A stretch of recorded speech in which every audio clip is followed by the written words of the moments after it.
Feche seus olhos. Obrigado, Pai, por essa manhã. Aleluia. Ele abriu mão de sua glória, sangrou no madeiro por mim, me conectou, salvou e curou. Ele me deu um destino, uma capa e um pouco de vinho. Ele me deu unção, cajado e pão. Pôs um anel em meu dedo e me tirou o medo. Novas sandálias pra suportar o id. Pôs um anel em meu dedo e me tirou o medo. Novas sandálias e disse: vai.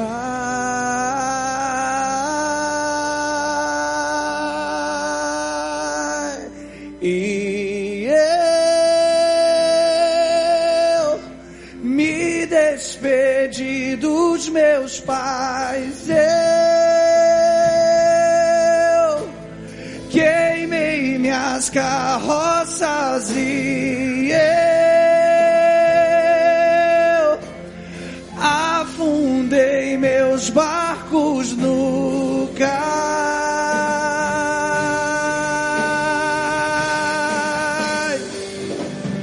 E eu me despedi dos meus pais. Queimei minhas carroças e eu afundei meus barcos no cais.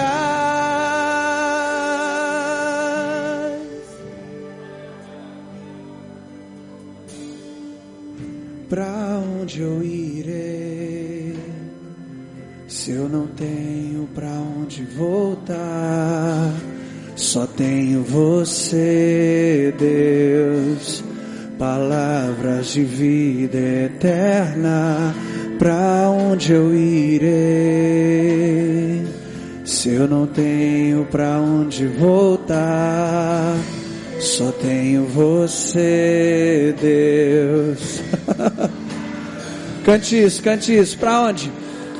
Pra onde eu irei, se eu não tenho pra onde voltar?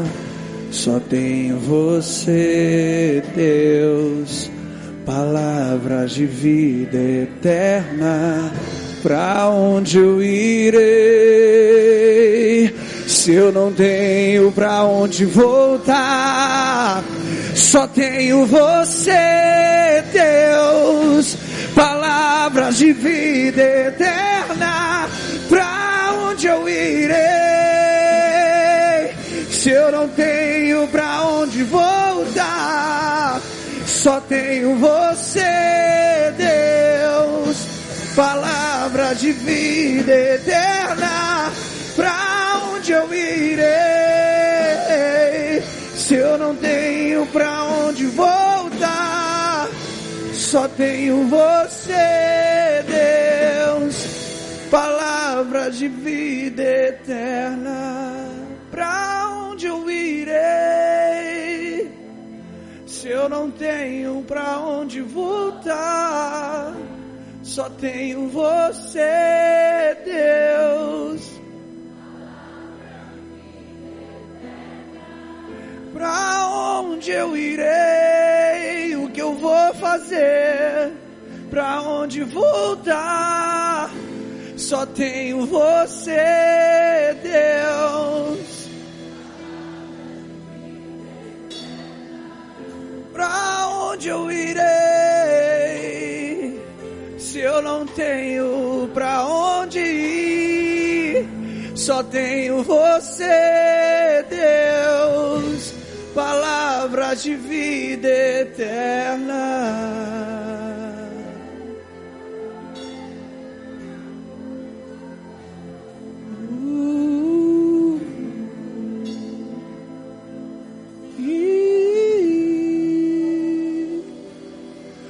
quando eu vi, reconheci, só podia ser você. Com a minha própria força eu não saí do mesmo lugar. Agora eu sei, quero viver e depender do seu amor. Não há limites para quem crê em ti.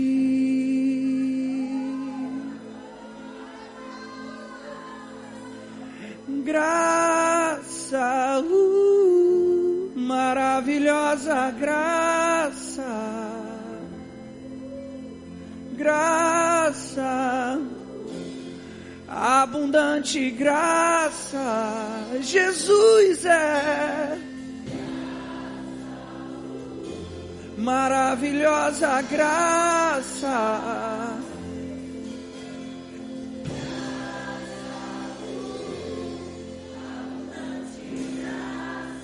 Quando eu vi, embora, e quando eu vi, reconheci.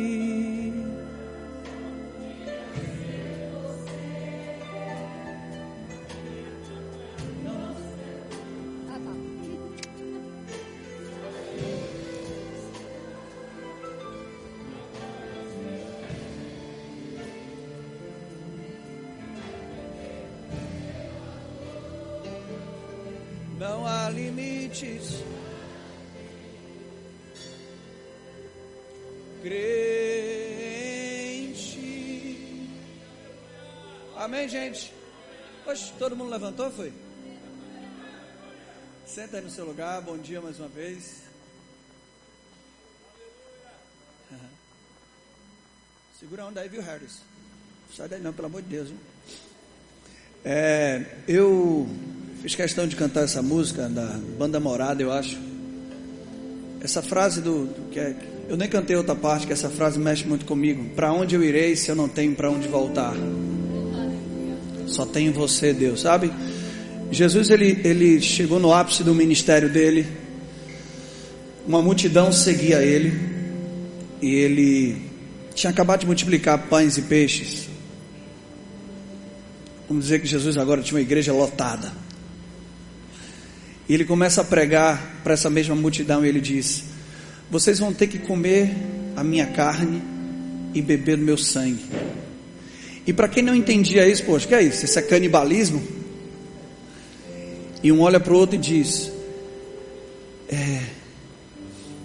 esse discurso é muito duro, quem pode suportar? E a Bíblia diz que essa mesma multidão que seguia ele agora abandonou Jesus. De uma igreja de quase 15 para 20 mil membros, ficaram 12. O incrédulo, um que ia trair. E é interessante a liderança de Jesus, né? Ele não se importava com quantidade. E ele não dependia da quantidade de membros que tinha na igreja dele para se sentir bem.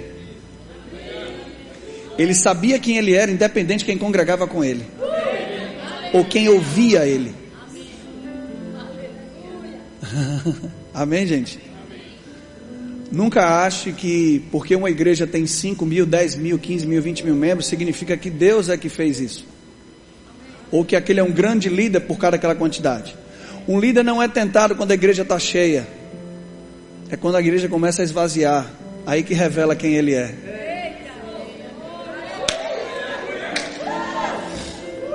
Aleluia. Então ele diz para ir, e aí os 12 ficam com ele. E Jesus, ele é tão claro com isso, que ele diz: vocês não querem ir embora também não? Eu não dependo de vocês para me sentir alguma coisa. Aí Pedro se levanta e diz: Senhor, para onde iremos? Para quem iremos? Se só tu tens palavras de vida eterna. Aleluia. 15 mil, 20 mil pessoas seguiram ele por causa da comida que ele dava, dos sinais que ele praticava. Mas 12 permaneceram pelo que ouviram dele.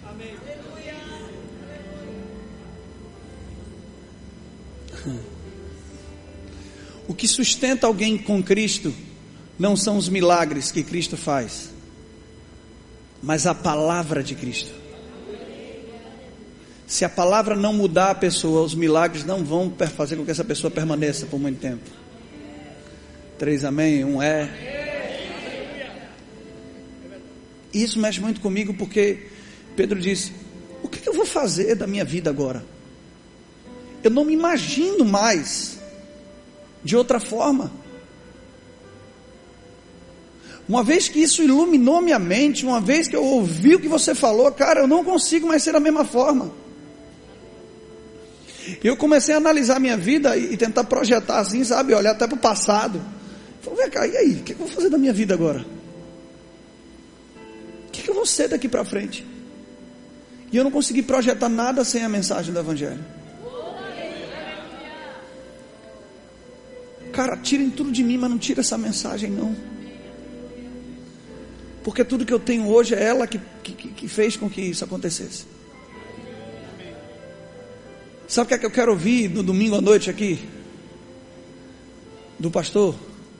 Que vocês se tornaram mais apaixonados por Jesus depois dessas mensagens. Que vocês se tornaram mais apaixonados ainda pelo Evangelho.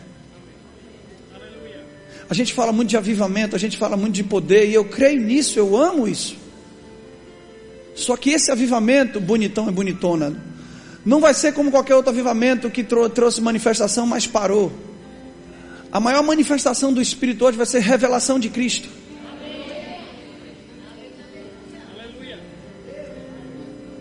E esse avivamento não vai parar.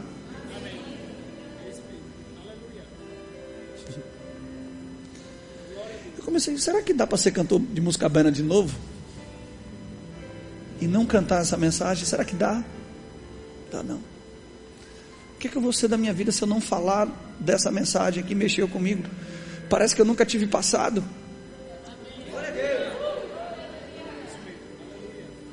Sabe que você meio que se sente idiota assim, tudo que você viveu antes. Você fala, que foi isso que eu vivi? Mas eu estou falando de uma mensagem religiosa, eu estou falando de Cristo revelado. Diga, para onde eu irei? O que eu vou ouvir daqui para frente? Não dá mais. Meu desejo é que ao final dessa conferência você tenha esse conceito. E agora? E agora? Eu não quero comentários, poxa, a unção daquele rapaz é muito forte. Não, isso não vai mudar a sua vida. Cara, aquela mensagem mexeu comigo. Amém, gente? Amém mesmo? Vamos ler comigo lá em 2 Coríntios capítulo 5, verso 18.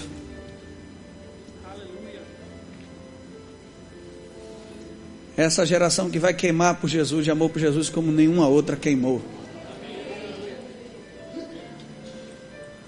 Amém, gente? Quem quer queimar de amor por Jesus aqui? A Bíblia diz que Moisés estava pastoreando no deserto e ele viu o que? Quem lembra? Êxodo capítulo 3. Uma sarça que ardia, que queimava, mas não consumia. Amém? E ele olhou para aquela sarça e falou, uau, eu vou ver. Curiosidade gospel. O que é aquilo? Ele chega e olha, Moisés, eu sou o Deus de Abraão, de Isaac e de Jacó. Eu desci para enviar vocês para libertar o meu povo. Moisés, uau, tira a sandália, Moisés, que o lugar que você está é santo. Isso é muito doido. Que Deus manda Moisés tirar a sandália, mas quando o filho pródigo está voltando para casa, o pai manda botar uma sandália. Isso é a nova aliança, você não tira a sandália. Uma sandália é colocada em você. Porque agora não é o lugar que é santo. Você é santo.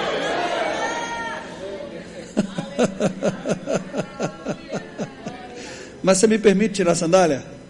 Porque eu tenho um negócio de uma conexão. Quando eu tiro a sandália eu fico mais negociado. Amém, gente? Então Deus falou, Moisés, eu desci para libertar. E Moisés fica meio doido, que ele diz, Senhor, mas vem cá, quando eu for lá e alguém me perguntar quem me enviou, o que é que eu vou dizer? Aí Deus diz: Moisés, diga que eu sou te enviou. Eu sou, eu sou. Aí já pensou Moisés chegando lá no Egito: Moisés, quem te enviou? Eu sou. Sim, Moisés, você é quem? Não, eu sou, me enviou. Moisés não entendia quem estava falando com ele. Diga: Deus disse que desceu para libertar o povo. E que o nome dele era Eu Sou. Aí então essa sarça se manifesta em carne.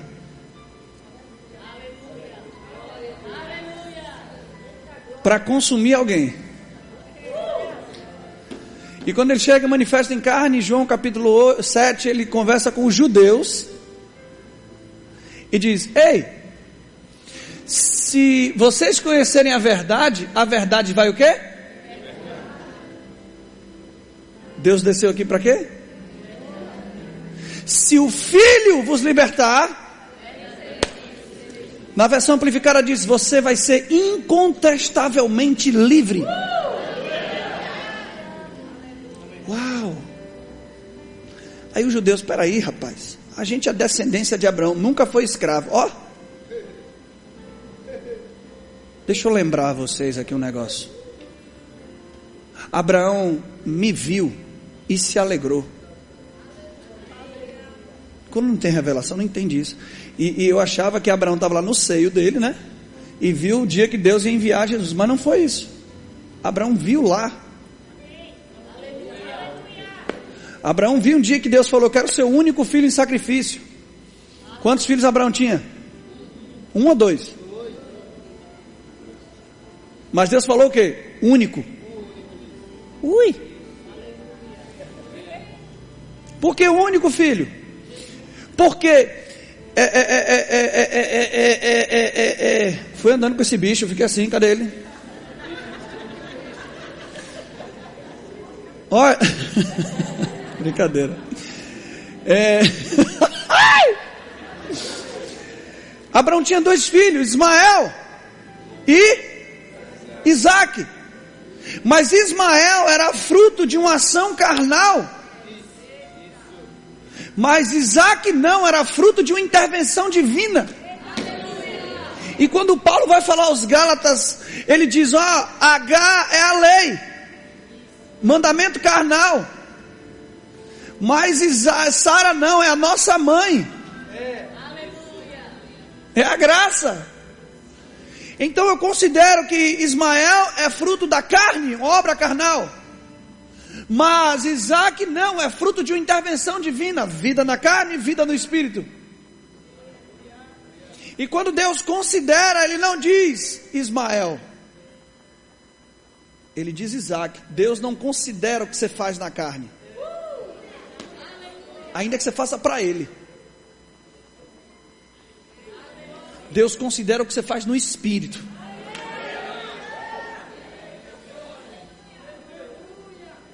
E a imagem que se tem é Isaque com lenha nas costas subindo um monte, madeira. Isso te lembra alguém? Aleluia. E Abraão olha e diz: Isaque, pai, essa unção foi transferida. Pai, a lenha está aqui, o cutelo está aqui, mas onde está o cordeiro? Abraão diz: Deus proverá para você um cordeiro. Foi assim? Não. Deus proverá para mim um cordeiro. Não foi assim? Não. Deus proverá para Ele mesmo. Diga: Deus proveu para si mesmo.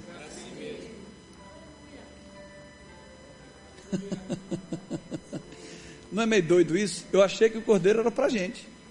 Quem precisava do cordeiro? Era Deus ou eu? E você? Era a gente.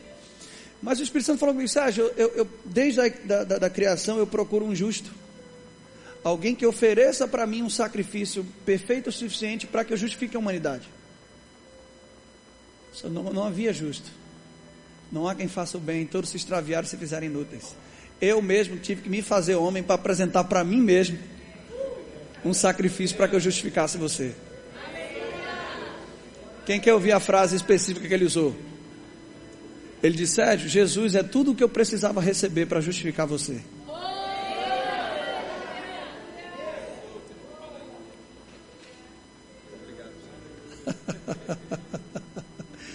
Aí a Bíblia diz que quando Abraão está para sacrificar o seu filho, o anjo bradou e disse: não faça isso. E quando ele olhou, tinha um carneiro, 2 chifres, amarrado pelos chifres.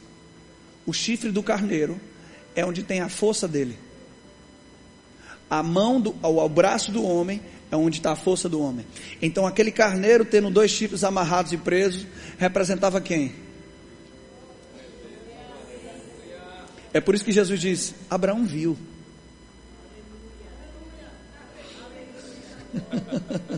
E se alegrou porque eu viria.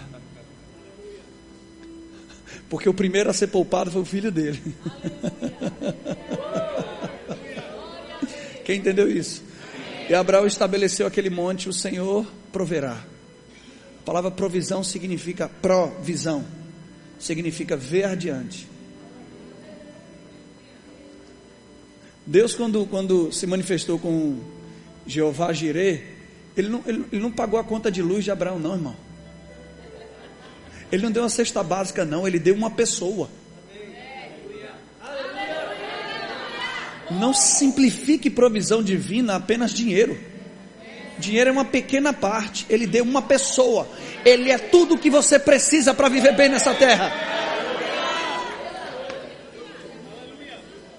Amém, gente?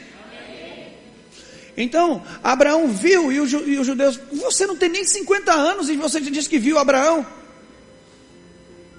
Ele: em verdade vos digo que antes que Abraão existisse, eu sou.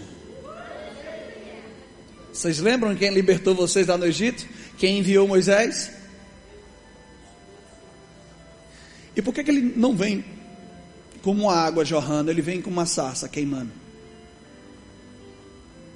Porque Jesus hoje em você é uma sarça que queima e consome tudo que não é dele em você, mas não destrói você. É por isso que quando você recebeu o Espírito, a Bíblia diz que foram vistas línguas de fogo. Quando você ora em línguas, rabacachara lá, o fogo começa a consumir o que não é dele em você.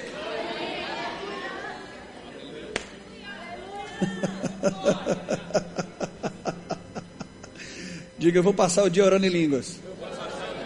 E enquanto eu oro, eu me transformo naquilo que Cristo quer que eu seja, ou que eu faça. Agora já era, você já confessou isso, agora vai ter que orar. Estão comigo, gente? Diga: Ele é o grande eu sou. Ele é a plenitude de tudo que existe. Princípio mas o eu sou não tem uma forma específica. Jesus é exatamente o que você precisa. Ele se transforma naquilo que você precisa. Pedro fala sobre a multiforme graça de Deus. Você está perdido? Ele diz: eu sou o pastor. Nada está fluindo? Ele diz: eu sou a porta. Está com sede? Eu sou a fonte.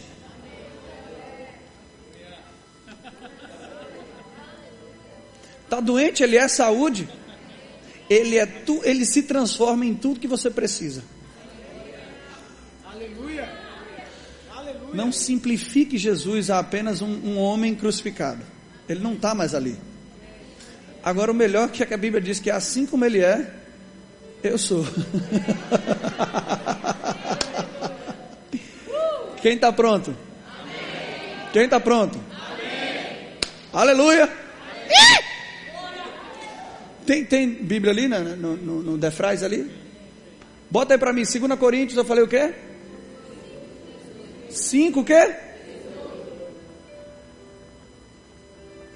Eu estou com 2 copos Magnus. Lembrei do nome, viu? Durante a pregação eu vou beber um pouquinho de cara, tá bom? Abundância de água e de, negócios. Nem estou suado, mas vamos embora. Tem que honrar o serviço, gente. Não precisa. E honre quem serve você. Aleluia! Olha, se não tiver aleluia, eu vou arrumar o celular aqui, viu? Nem glória. 2 Coríntios. Vamos lá. Ora, tudo provém de que nos consigo mesmo por meio de quem? E nos deu o ministério da... Que ministério você tem? Tem certeza disso? Não é não é o ministério da exclusão? Da intolerância religiosa? Do preconceito religioso? Diga, eu fui chamado para reconciliar pessoas. Eu fui para a conferência de música lá em Campina Grande. Aí teve uma parte lá que era um bocado de pergunta, né? Aí tinha um rapaz lá que eu acho que ele estava precisando de cura interior. Ele estava meio chateadinho. O cara meio rock and roll, né? Barbudo.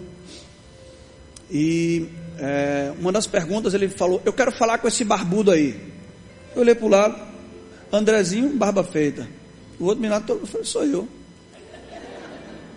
Já falou assim: eu quero falar com esse barbudo aí. Ele: vem cá, o que é que você acha de igreja?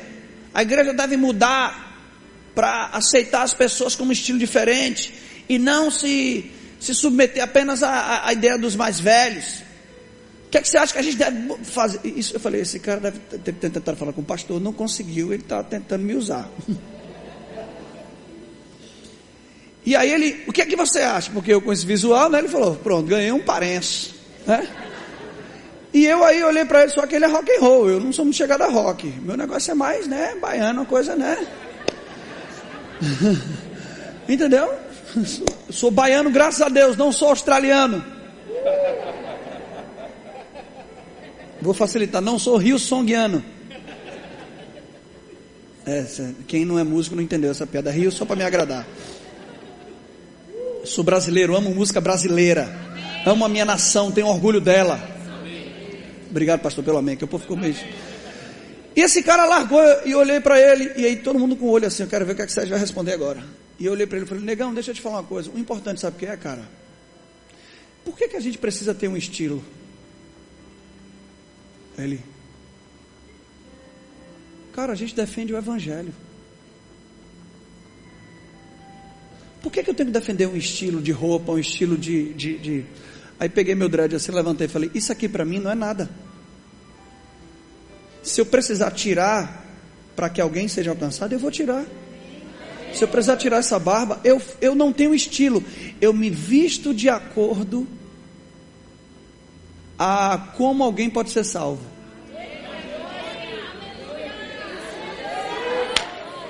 Porque eu tenho um ministério se eu precisar botar uma gravata, um paletó, eu vou botar. Se eu precisar botar uma bata africana, vou ficar muito feliz, e negociado. Se eu precisar botar uma camisa de grupo de jovens, vou botar. Eu vou me vestir. Eu só não vou pecar, negão, mas eu vou me vestir porque eu tenho o ministério da reconciliação. Eu amo ver pessoas sendo salvas. Amém, gente? Verso 19. Porque senão vai na igreja e agora todo mundo vai ficar rastafari. Vai! Só porque seu cabelo é duro, você fica inventando desculpa para botar esse negócio. Fica na sua.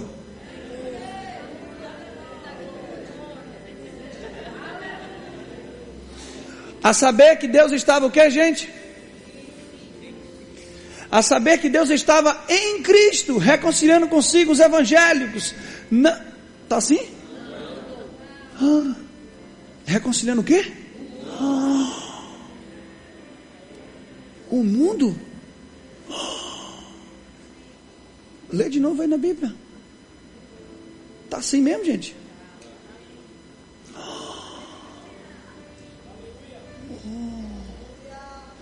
O mundo não imputando aos homens as suas... Meu Deus do céu. e nos confiou a palavra da... Gente,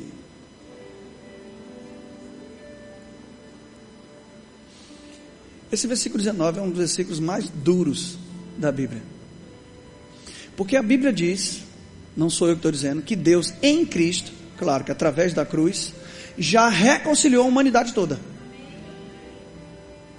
Ele não levou em consideração o que a humanidade fez de errado para a reconciliação, ele levou o que Cristo fez.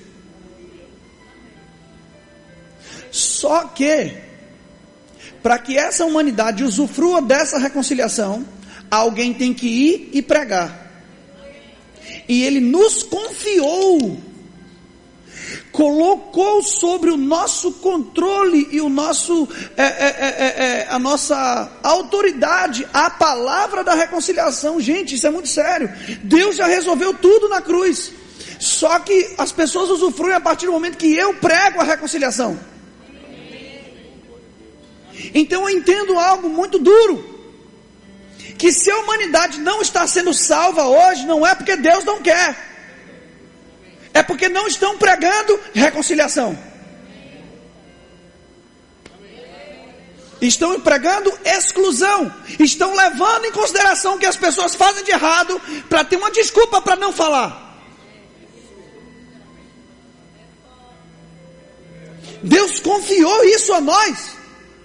Verso 20, ele diz que nós somos embaixadores de Cristo, nós somos um representante legal disso.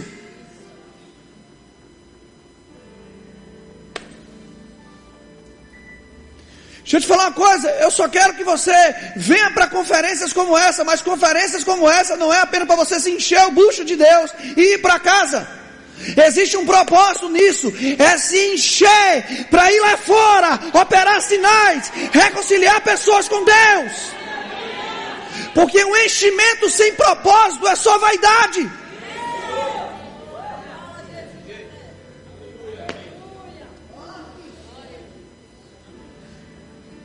Aleluia, você vem para a igreja todo dia para ter comunhão com seus irmãos, para se encher do Espírito, para ser outra pessoa na sociedade.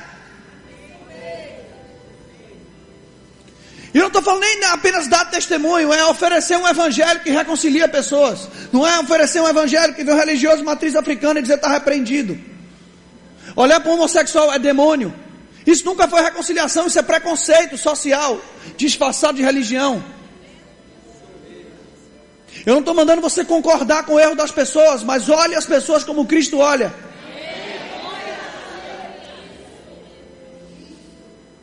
Porque Deus não tem nem religião.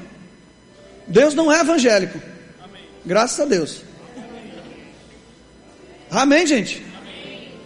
Os fariseus ficavam com raiva de Jesus. Como é que um Cristo senta com publicanos e pecadores?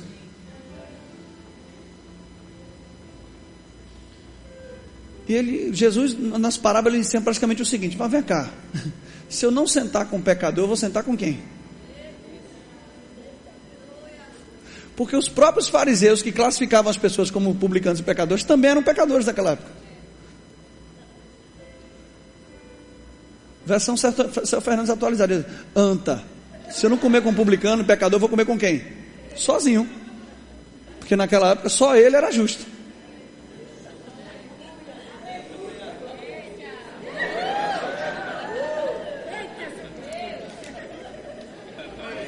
Deixa eu falar uma coisa para você. É porque você não sabe o quanto você pecou. Você não tem noção. Você acha que tem pecado maior, pior. Não, deixa eu te falar uma coisa. É porque Deus já esqueceu também, né? Porque se Ele pudesse catalogar, vamos ver o que você fez aqui, queridinho. Olha o que é que meu sangue fez com você. Então para de julgar. Ele não é pior que você, ou aquilo que você era. Você estava tão sujo quanto. Paulo disse que tudo que não provém de fé é pecado. Imagine a lista. Ui! Se não fosse Jesus, você estava o seu hashtag no Instagram, partiu o inferno. Não tinha jeito. Se não fosse o sangue, se não fosse a graça, se não fosse o sacrifício dele, ó, partiu. E um fogo que consome, viu? Não era o que aquece meu coração de amor por Ele, não. Agora verso 21, lê aqui comigo. 21? Esse é o versículo da minha vida. Aquele que não conheceu o pecado, aquele que jamais pecou, Deus o fez pecado. Jesus não se tornou pecador, Ele se tornou pecado. Desde a desobediência de Adão até a última pessoa que vai pecar, todos esses pecados, toda essa condição de pecado já foi colocada nele. E é por isso que Isaías diz que Deus se agradou em moê-lo.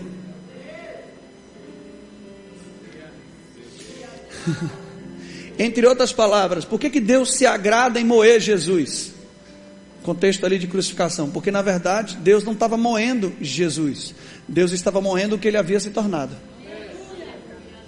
o pecado. Você jamais vai dominar os meus filhos, você jamais vai possuir possibilidade agora de levar alguém para o inferno.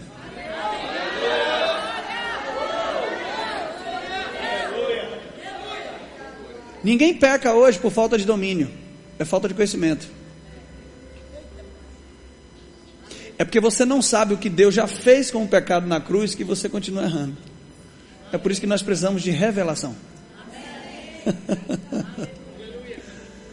Quem está comigo? A saber que Deus estava em Cristo nos reconciliando consigo. E ele termina o capítulo dizendo: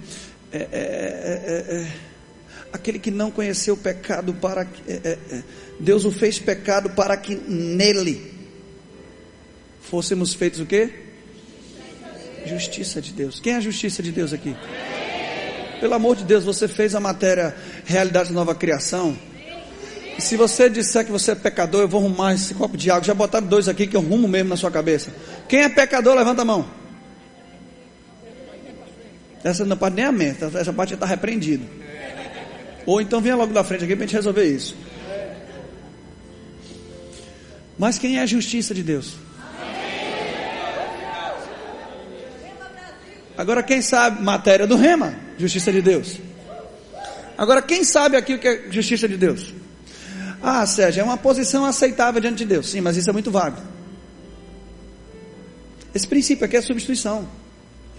Jesus, diga, Jesus se tornou tudo que eu era, para me tornar tudo que Ele é. Justiça de Deus significa que eu tenho a mesma posição aceitável diante de Deus como Jesus tem. Vamos lá, vamos dar um murro na religião agora. Bora. Diga, eu sou tão santo como Jesus é. Eu sou tão justo como Jesus é. Eu sou tão amado como Jesus é.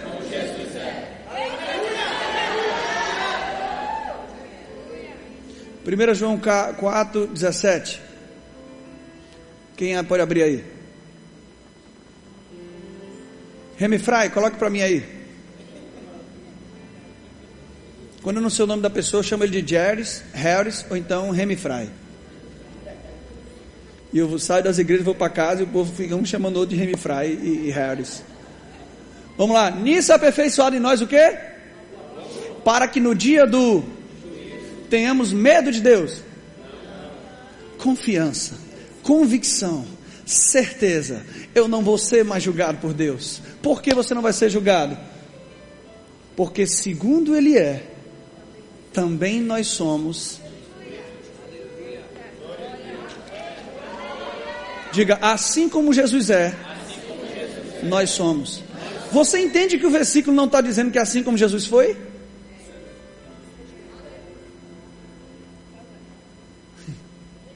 João está dizendo que é assim como Ele é, depois de ressuscitar e se assentar à destra do Pai.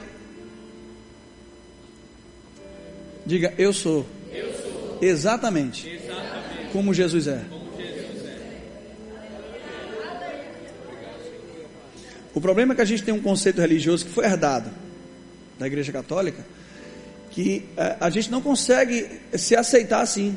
Porque a gente olha para as nossas obras e percebe que erra em alguma área e fala, não, eu não sou. Mas deixa eu te falar uma coisa, você não é o que você faz, você é o que ele fez.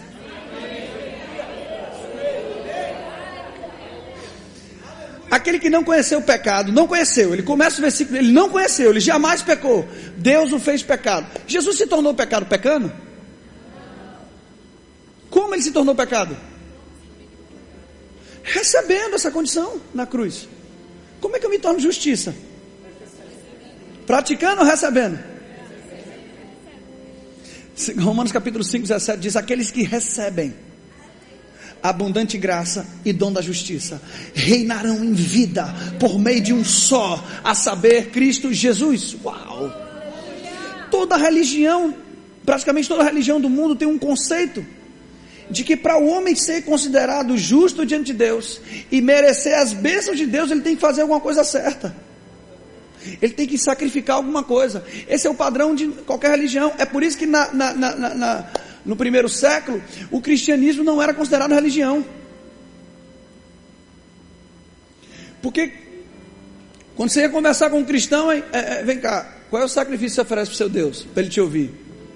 Nenhum. Ele já se sacrificou por mim. E vem cá, qual é o templo que você frequenta? Nenhum, eu sou o templo. Mas, como é isso? Mas o que é que você tem que fazer para ele te considerar justo? Nada, só receber.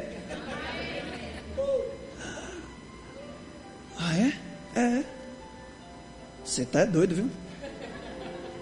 Deixa eu te falar uma coisa.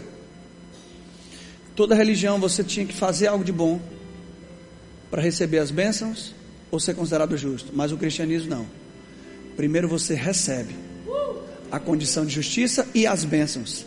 E isso vai te capacitar a fazer a coisa certa. Entendeu a diferença? Agora, eu trouxe livro aí para vender. Ah, gente, ele bordou a cestinha ali para alertar vocês que tem que dar oferta, viu?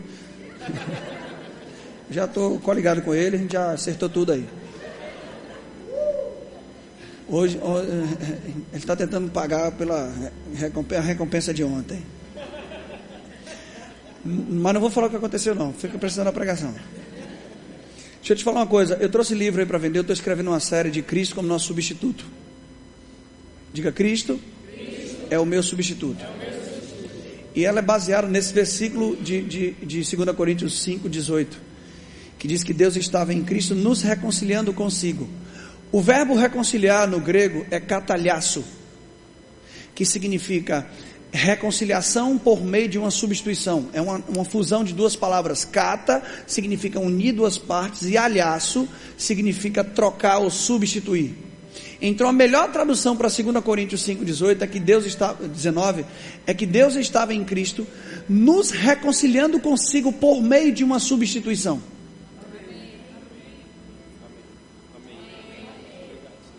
Tudo que você usufrui de Deus parte do princípio da substituição.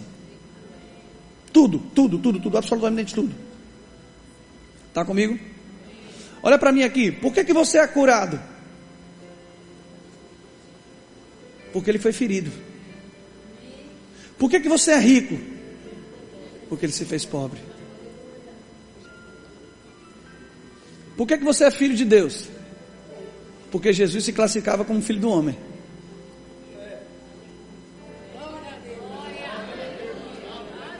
Por que você é abençoado? Porque ele se fez maldito. Por que você foi reconciliado? Porque ele foi desamparado.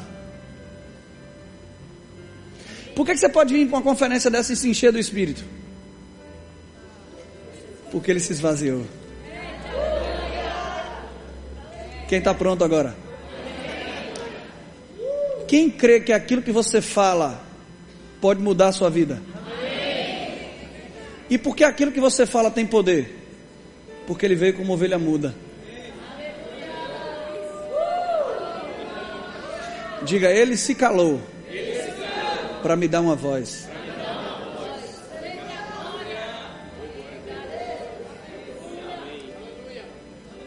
Você está preparado? Eu estou na introdução ainda, viu, gente? Vou demorar não.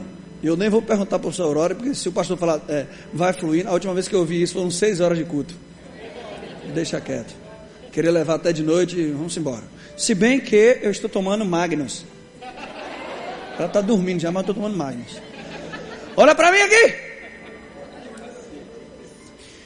Eu gosto de jogar futebol e geralmente quando eu entro no carro eu fico negociado. Não sei, bota o louvor lá, meu irmão, o carro mexe comigo. Na verdade, quando eu estou dirigindo, né? Quando eu estou de carona é mais complicado. Então, eu fui para o futebol e eu achei nessa época que era Deus movendo alguma coisa para evangelizar no futebol. Só que chegar no futebol e entrar na carne quando eu começava a perder. Não cheguei a brigar não, mas por que você deu essa porrada, rapaz? Né? Mas isso só acontece comigo, nenhum de vocês aqui faz isso, graças a Deus. É uma igreja lá em Marte, que a gente está abrindo lá agora, falei para o pastor, os ET lá são bem endemoniados. Você é um cara fantástico, entendeu? Vamos embora. E toda vez que eu ia para futebol, eu ficava nessa coisa. E teve um dia que eu comprei uma Bíblia em áudio, eu boto no celular e fico, né? Ou então um louvor. E aí eu estou dirigindo aqui, tá passando lá o Bíblia em áudio, ouvindo e orando em línguas, e eu já, né? Dando um charai no carro. Você tem que segurar para não bater o carro. E eu estou bem negociado. Esses gritos é para acordar algumas pessoas que estão dormindo. Aí eu estou dirigindo aqui, e aí o Espírito Santo falou comigo: Sérgio, você sabe qual foi o momento em que Jesus se calou? Você sabe que quando Deus faz uma pergunta, você pensa, Ele já tem a resposta, e alguma coisa vem aí que vai mudar a sua vida. Você está ligado? Ele tá perguntando só para te testar mesmo. E nem adianta você se esforçar para tentar lembrar, porque o propósito dele não é isso. O propósito dele é revelar algo. Não é mostrar que você sabe, não. Viu, bonitinho? Vamos embora. E eu aí, fala logo, pai, não lembro não. Só que a Bíblia em áudio estava passando exatamente no versículo em que Jesus está diante de Pilatos, e Pilatos diz: você não vai falar nada em sua defesa? E a Bíblia diz que Jesus se calou. Aí eu fiquei ouvindo, eu falei: rapaz. E ele disse: presta atenção nisso aí.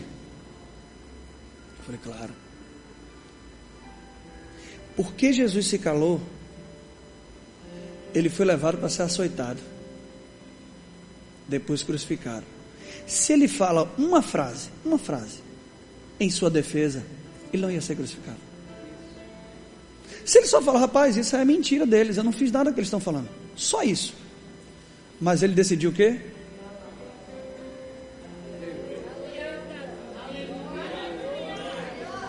E porque ele se calou, ele foi levado para ser açoitado. Ali representa todas as nossas dores sendo colocadas nele. Porque ele se calou, ele foi crucificado e se tornou maldição em nosso lugar. Abandonado, pecado, pobre. Quem está pronto? Porque ele se calou, ele foi levado a receber tudo o que eu merecia. Diga: substituição. Ele se calou, eu falo. Se o princípio é o mesmo, ele se cala e recebe tudo que eu mereço, eu falo e recebo tudo que ele merece. Diga: Jesus recebeu tudo se calando, para que eu pudesse receber tudo falando.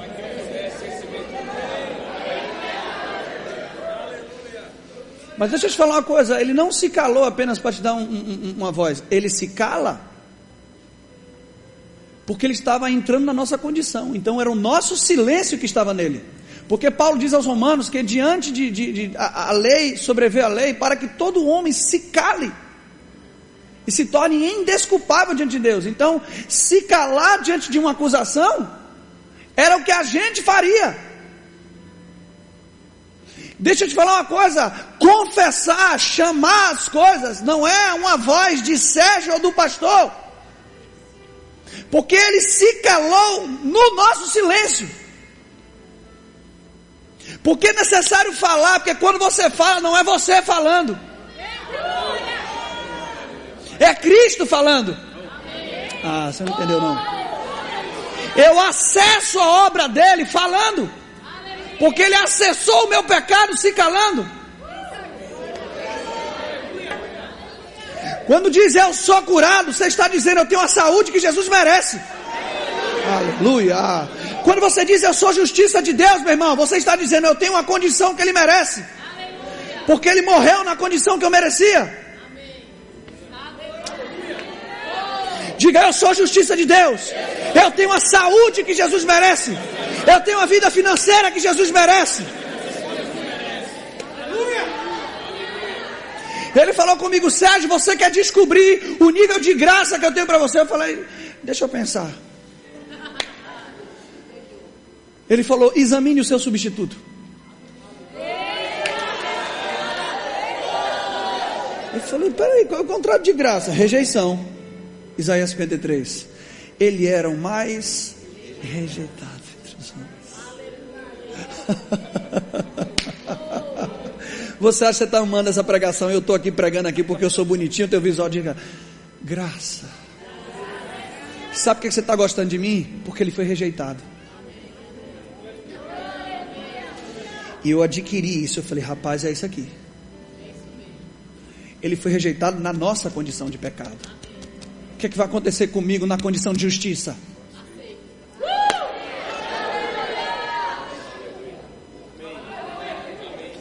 Eu falei, então qual é o nível de saúde que eu tenho direito? O nível de doença que ele recebeu no corpo dele. Ele levou sobre si todas, diga todas as nossas dores. Diga, e agora eu levo sobre mim toda a sua saúde.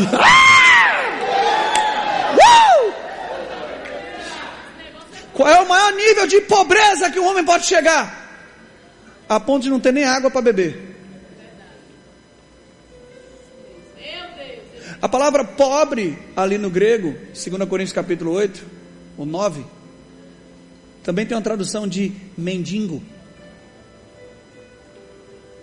Olha o nível de pobreza. Ele foi despido do seu manto de uma só costura. Os soldados nem quiseram rasgar. Vamos tirar a sorte aqui para vir ficar.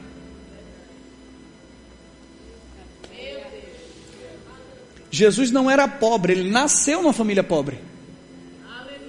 Mas a pobreza nunca tocou nele. Só no dia que ele assumiu a sua condição na cruz, e que ele começou a ser despido de tudo que ele era, e ele é crucificado nu e mendiga água. Eu tenho sede. Qual é o contrário disso?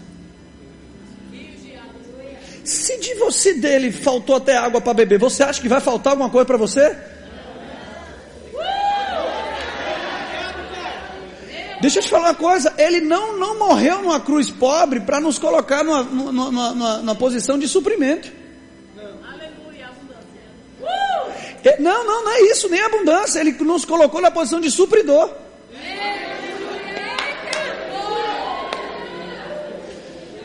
Entendeu não? Toda boa empresa, quando tem uma cidade que ela quer levar o seu material, ela abre um negócio chamado centro de distribuição. É onde a carga sai da fábrica e fica ali para que através desse centro possa ser distribuído para toda a cidade.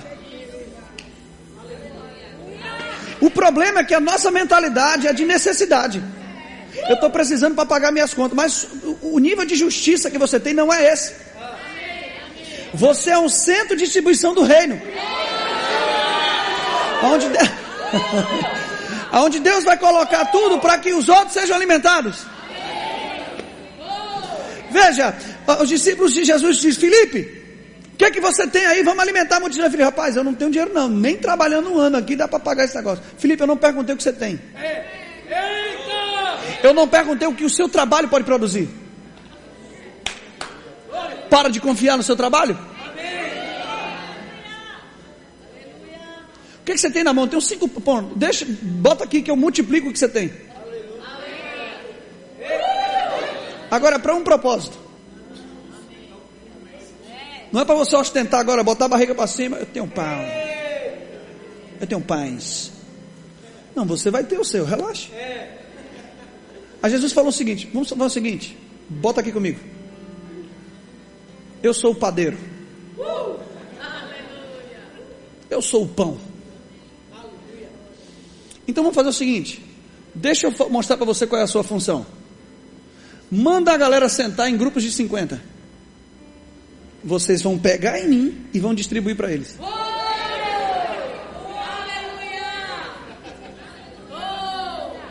Deixa eu te falar uma coisa.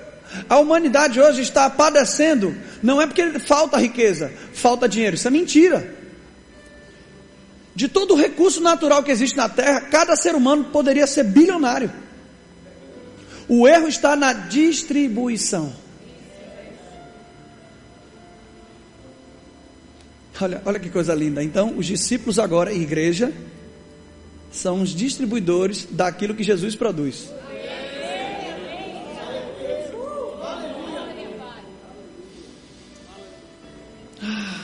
Isso tem uma tipologia linda, né?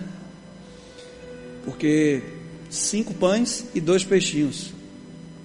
Para alimentar o corpo de Cristo, é necessário o trabalho de apóstolo, profeta, evangelista, pastor e mestre, socorros e governo. Para o corpo de Cristo crescer e ser edificado. Tudo é sobre Ele. Amém? Então, e a Bíblia diz que no final de tudo, tinha lá 12 cestos cheios. Quantos discípulos tinham? 12. Pois é, ou seja, o seu está garantido. E cheio.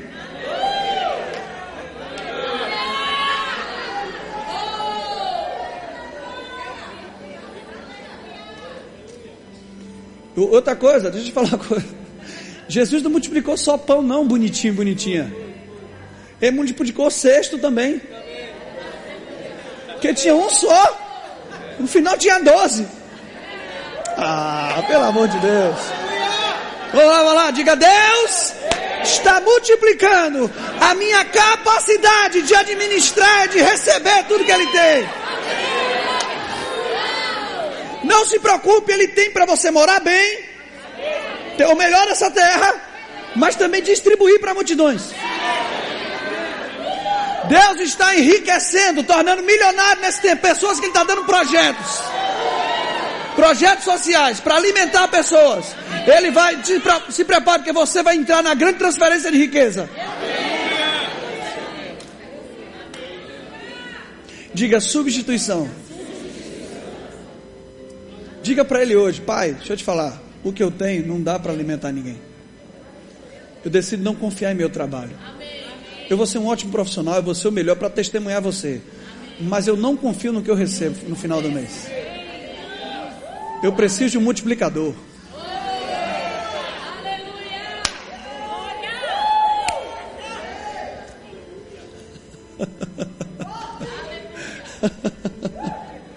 Diga: meu patrão não é a minha fonte. Eu tenho outra fonte. Aleluia. Alguém está recebendo alguma coisa aqui hoje? Que bom que os jovens estão ouvindo isso. Que não vão precisar ter tanto trabalho. Ei, Deus vai dar ideias para vocês.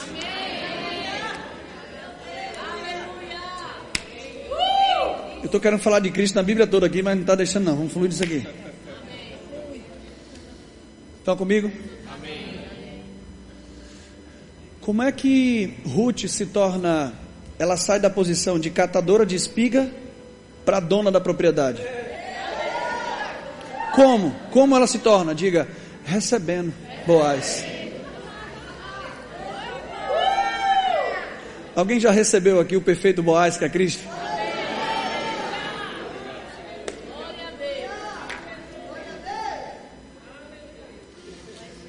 Diga: Bartimeu tinha um nome, tinha um pai, mas porque não enxergava, era pedinte.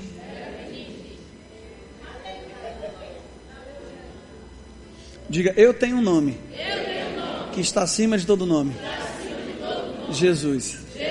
Eu tenho um pai que é bom.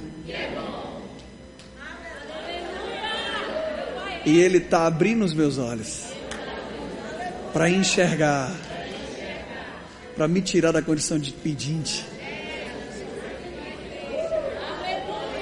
O que é o pedinte? É aquele que fica implorando para Deus aquilo que Deus já deu.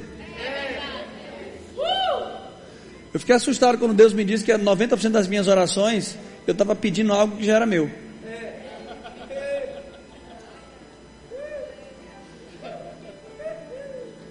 Aí Bartimeu diz: filho de Davi, tenha compaixão de mim. Jesus manda chamar.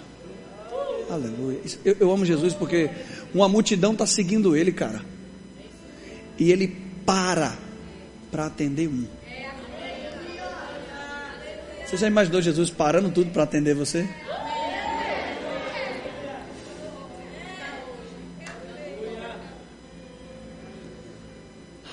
Manda chamar. Você quer o que, meu filho? Eu quero ver, Senhor. Qual foi? Chega alguém cego na sua frente, você pergunta se ele quer água, alguma coisa? Não, quero ver. Só que quando Bartimeu está diante dele, Bartimeu tinha anos sem enxergar. Jesus, veja, qual é a primeira visão que Bartimeu tem?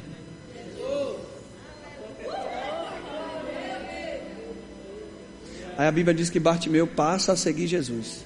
Eu sempre falo isso onde eu vou. Cara, se eu estou anos sem enxergar, alguém abre os meus olhos, eu ia querer ver a praia, eu queria ver um papacapim do meu sonho, eu queria ver alguma coisa, não é?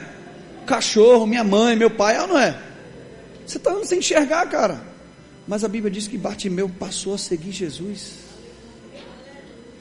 Por que isso? Porque Bartimeu encontrou em Jesus tudo que ele desejava ver.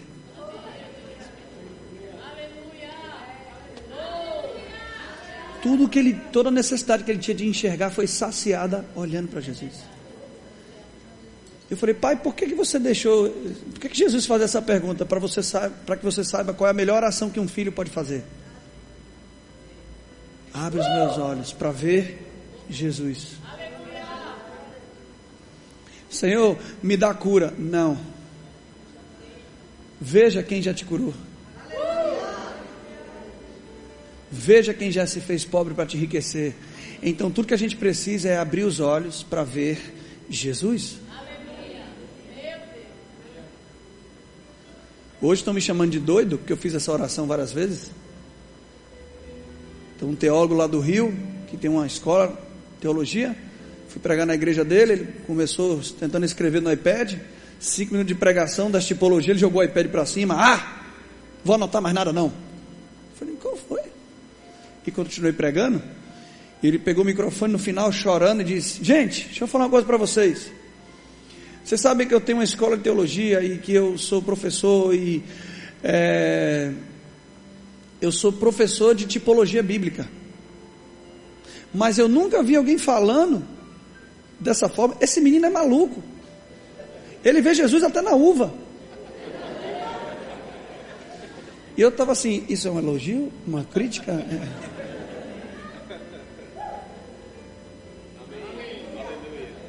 Desde quando eu me converti, eu tinha um sonho de ver Jesus.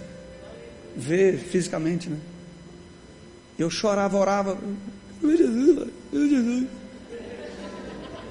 Ele começou a me mostrar na Bíblia. Tá certo que ele apareceu para mim 2 vezes. E eu nunca mais fui a mesma pessoa. Mas eu continuei. Abre os meus olhos para ver Jesus, Pai. Casal de irmãos da igreja, eles me ajudaram no início da fé. E há praticamente 1 ano atrás eles foram congregar lá na igreja. E eles chegaram lá com muitos problemas nessa área financeira. Estava morando já de favor na 3ª casa. Ou seja, já saiu de 2. Tinha sido expulso do apartamento onde moravam, porque não tinha dinheiro para pagar. Tinha tomado um golpe, um carro emprestado. Pense numa vida desgraçada assim. E as pessoas mais fiéis que eu conheço. O cara ganhava 10 centavos, ele arrumava um jeito, se possível, ele quebrava a moeda só para dar o dízimo. Cara. E ele foi na comunidade a primeira vez, segunda vez, e aí. Poxa, cara, gostei, algumas coisas eu não entendi, não concordei. Eu falei: não, tá. Aí já vieram os versículos para falar, né? Mas eu disse: não, fique calmo. E aí eu desliguei o telefone com ele e veio aquela compaixão, aquela gratidão que eu tinha por aquele casal. Eu comecei a orar. e meio que aquele bico gospel, né? Deus, abençoa fulano. A gente acha que Deus é aquele pai que fica atento a mimo, né? Diga pro seu irmão, deixa de ser mimado. Deus te quer convicto. Seu choro não muda Deus. Seu choro não faz Deus agir. Sua fé faz. E eu comecei a orar por esse casal e daqui a pouco o Espírito Santo falou: você está tentando me convencer a fazer o que eu já fiz?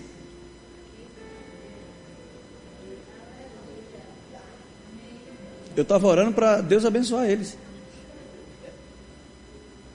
Claro, né? Você, ó.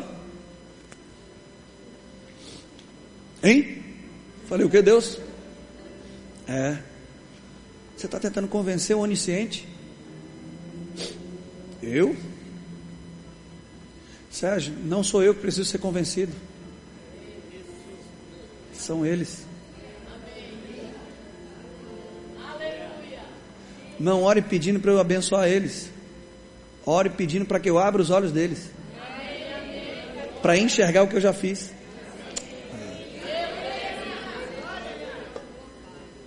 Falei, tá bom. Pai. Não, foi mais assim não. Pai, em nome de Jesus, abre os olhos. Quando eu fui falar o nome, ele já comecei. 1 hora, 2 horas depois, esse casal manda mensagem, o marido manda mensagem para mim: Sérgio, rapaz, eu estava lendo a Bíblia aqui, rapaz, aquele negócio que você falou hoje de manhã, rapaz, eu comecei a entender tudo, cara. Começou a entender, né? Obrigado. Diga para o seu irmão, em uma semana eles ganharam um carro, ganharam uma moto, máquina fotográfica, e voltaram a morar no apartamento que eles tinham sido despejados.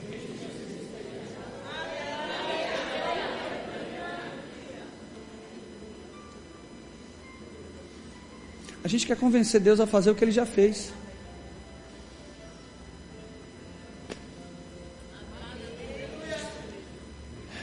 João capítulo 4. Acho que eu vou encerrar com isso, está sem amém. Muito bocejo, muito, né?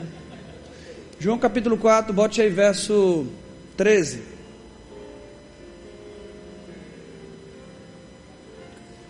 Quem pode ler comigo aqui? Diga assim, ó.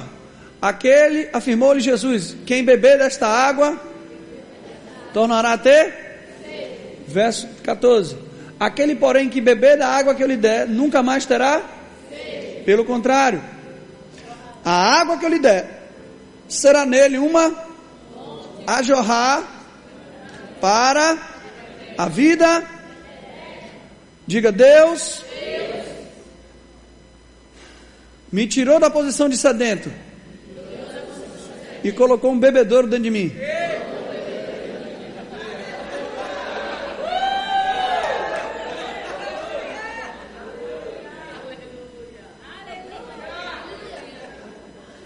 Quem entendeu isso? Não é assim mesmo? Jamais tornará a ter sede, mas pelo contrário, o que vai acontecer? A água vai jorrar. Eu não estou mais aqui, ó. Isso aqui está em mim.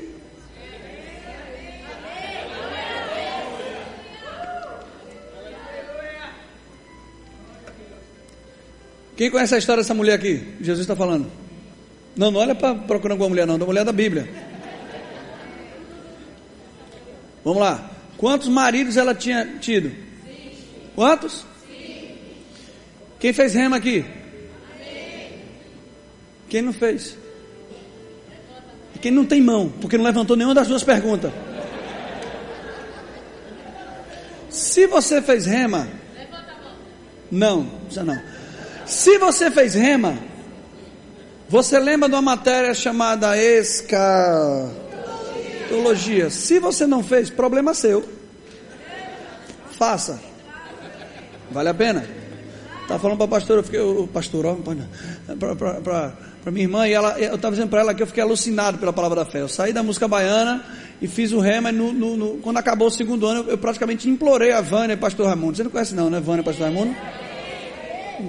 Pastor Raimundo, meu pastor. E eu falei, Vânia, pelo amor de Deus, deixa eu ficar como monitor aqui, porque eu preciso ouvir isso tudo de novo. Boa estratégia. Eu fiquei sem ganhar nada na banda, porque eu fui embora, acabou tudo. Me tornei monitor. Foi a melhor fase da minha vida. Algumas pessoas olham para mim, pastor, e ficam, porque tive a minha fase, né, que Deus tratou o meu caráter, que eu estava lá como monitor, obreiro, limpando banheiro, varrendo. Deixa eu te falar uma coisa, se isso é doloroso para você, você tem que rever seu novo nascimento.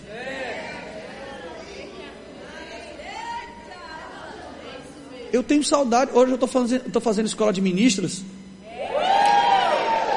e eu fico lá do lado dos monitores. Deixa eu fazer alguma coisa aí. Porque eu tenho prazer, cara. Quando você nasce de novo, você não entra na posição de ser servido, não. Você tem prazer em servir. Deixa eu te falar uma coisa. Para de servir por interesse. Não, hoje eu estou aqui limpando, mas eu estou vendo o dia que eu vou estar lá pregando. Não, deixa eu te falar uma coisa. Deixa eu te falar. O pregar aqui, está com esse microfone labial bonitinho aqui, não é superior a qualquer outro serviço aqui. Não sirva por interesse, sirva porque você nasceu de novo. Aquele que é Deus, que se fez servo, hoje habita em você. Que Deus me colocou. Cara, pelo contrário. O Espírito Santo falou comigo em 2013. Chegou seu tempo aí. Tem algo para começar. Eu chorei. Ô Deus, deixa aqui mais um pouquinho. Só que a graça que me acompanhava já não estava mais atuando. Tanto que eu lavei banheiro, essas coisas. E eu tinha um prazer naquilo, que nem senti o cheiro.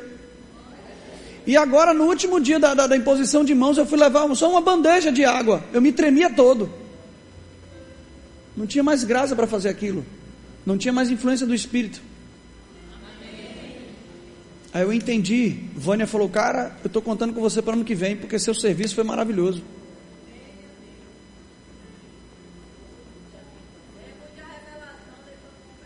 Aí você chega e diz, você quer ouvir que você prega bem?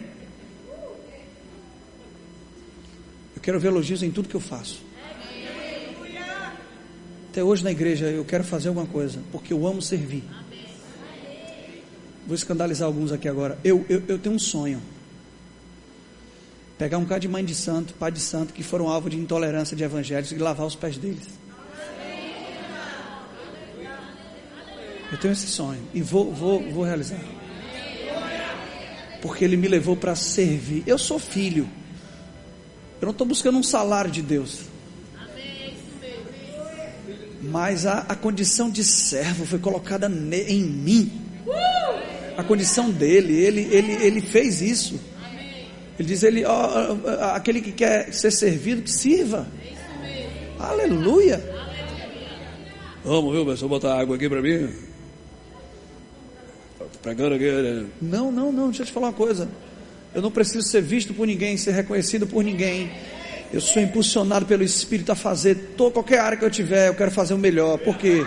Porque eu estou fazendo para Ele, cara. Não sirva almejando algo por interesse para chegar em um lugar. O serviço não é uma ponte. O serviço é uma dádiva. Reino de Deus não tem cargo superior e inferior. Todos vieram para servir o Evangelho. Paulo, o apóstolo da graça, edificador da igreja, ele diz, cara, eu sendo livre me fiz servo de todos. Eu me tornei prisioneiro de Cristo. Eu posso ir para qualquer lugar, mas eu decidi ficar preso e ligado a Ele, a tudo que Ele quiser fazer.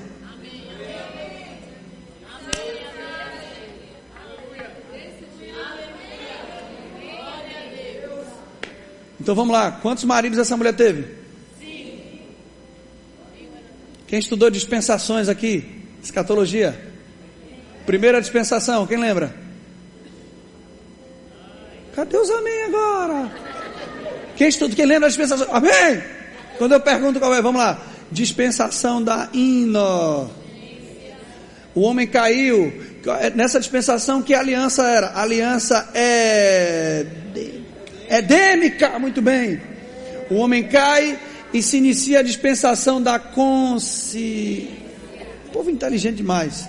Aliança adâmica. O povo começou a se encher de violência. Deus chama Nó e se estabelece a dispensação do governo humano. Faltam duas.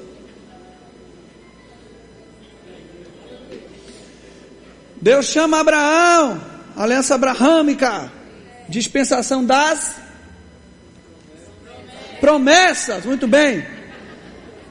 E agora que você é noveleiro, você vai lembrar dessa aqui. Deus chama Moisés e dispensação da lei. Quantos maridos? Quantas alianças? Jesus olha para aquela mulher: você já teve 5 maridos, mas nenhuma dessas dispensações, dessas alianças transformou você. Você está vivendo um relacionamento errado, mas o noivo chegou. E eu não vou te dar outro casamento apenas, eu não vou te dar uma aliança nova, eu vou te dar também uma transformação. Você vai nascer de novo. Você vai sair da condição de sedento para se tornar um bebedouro. Você não vai mais sair escondida para ir pegar a água de Jacó. Você agora vai ser o poço. Vai sair de você aquilo que a humanidade vai beber. Você não entendeu isso não, você não entendeu isso não. Vamos lá, me ajude, Brasil. Quem está pronto? Diga: mas Jesus é meu substituto. Quantos sabem que por melhor que seja a água ou o produto, se eu beber aqui, daqui a pouco eu vou precisar beber de novo? Mas Jesus disse o quê? Aquele que beber das minhas águas, das águas que eu lhe der, nunca mais terá sede. Então eu entendo que esse bebê que ele está falando não é esse bebezinho aqui de ficar uém. Diga: ele é meu substituto. Quem está pronto para essa revelação aqui agora? Vocês estão ficando negociados já, né? A gente vai orar. Isso aqui é para finalizar e começar a orar. Obrigado pelo aleluia. Eu estava esperando ele desde cedo. Aqui nessa cena, essa mulher que tipifica a humanidade está com sede. Ela: Senhor, dá-me desta água para que eu jamais volte a ter sede. Falou: mulher, a hora ainda vem. E já chegou. Hora ali é geração.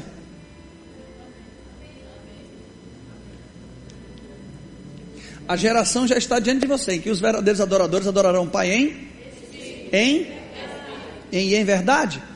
Porque o Pai procura esses adoradores. Só que o Pai não está procurando hoje não, viu gente? Procurava lá. Adoração não tem nada a ver com música. Adoração é vida no Espírito. Filipenses capítulo 3, matéria do rema, vida de louvor. Paulo diz: nós adoramos no Espírito e não confiamos na carne. Qual é o contrário de confiança na carne? Vida no Espírito. Quando você está andando no Espírito, você está adorando a Deus. Adoração não é uma música, santo, santo, santo, santo, santo, santo. Adoração é estilo de vida. Mas só tem esse estilo de vida quem conseguiu ter uma fonte nova dentro de você. Vou botar sandália, não funcionou hoje não. E é engraçado que aquela mulher que representa a humanidade está diante de Jesus. E ele diz: você vai beber, mas não é agora. Mas na cruz, Jesus agora está na condição de pecado da humanidade. E ele diz: eu tenho sede.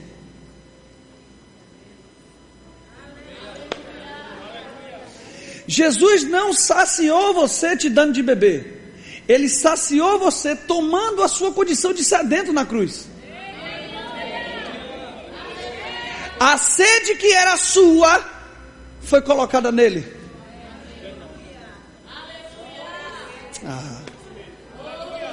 Quem entendeu isso?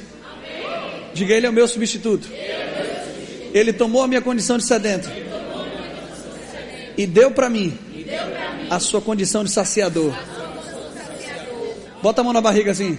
Diga, eu tenho a água que a humanidade anseia beber.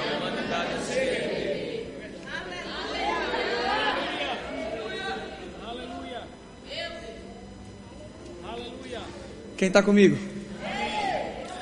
Aí, meu irmão, lá na frente, a mulher entende isso e começa a pregar. Jesus, aí vieram os samaritanos conversar com ele. E Jesus começa a falar com os samaritanos. Ele diz: ó, por favor, não vai embora daqui não. Fica mais um tempo aqui com a gente. Aí Jesus ficou ali mais alguns dias. Olha que coisa interessante. Quando Jesus encontra com Natanael, Natanael primeiro despreza ele. Pode vir alguma coisa boa de Belém, né? Nazaré. E aí Natanael vem e diz: ô Natanael, eis aí um israelita verdadeiro. Ele cumpre tudo. Fala de religião com Natanael, ele é bem certinho nisso. Você me conhece da onde? Eu vi quando você estava debaixo da figueira. Para um judeu crer, era preciso uma palavra profética. Porque era a forma como eles criam no Antigo Testamento. E Jesus, ele vai de acordo com a sua necessidade. E Natanael olha para ele: mestre, já mudou o discurso. Tu és o rei de Israel. Uau! Só que isso me coloca o seguinte: que Natanael conhecia Deus por meio dos rituais, das ofertas, debaixo da figueira. Não é à toa que Jesus amaldiçoou a figueira? Mas é outra pregação. Então ele está ali diante daquilo e Jesus declara que ele é um Israel verdadeiro. Mas o discurso de Natanael é: mestre, tu és o rei de Israel. Presta atenção nisso aqui. Quando você conhece Deus por meio de rituais religiosos, você se torna um servo possessivo. Tu és o Deus de Israel. Você é o Deus dos evangélicos.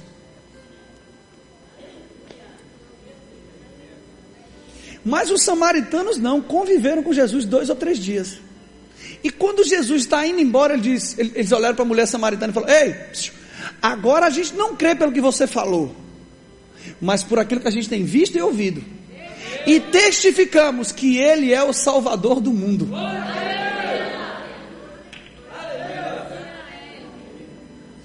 Quando você conhece um Deus por meio dos rituais, você se torna um servo possessivo, porque você acha que Ele é seu Deus por aquilo que você faz. E quando alguém não faz o que você faz, você despreza essa pessoa e diz: não, Deus não pode amar essa pessoa como me ama. Mas quando você começa a ter relacionamento com Deus, é outro nível. Você vai dizer: cara, eu entendo que não é pelo que eu mereço, não é pelo que eu fiz não, é pela graça dele. Então agora eu descobri que você não é o salvador dos evangélicos. Você é o Deus de todos. Todos precisam de você, todos precisam ouvir sobre isso, porque agora não é ritual, é relacionamento.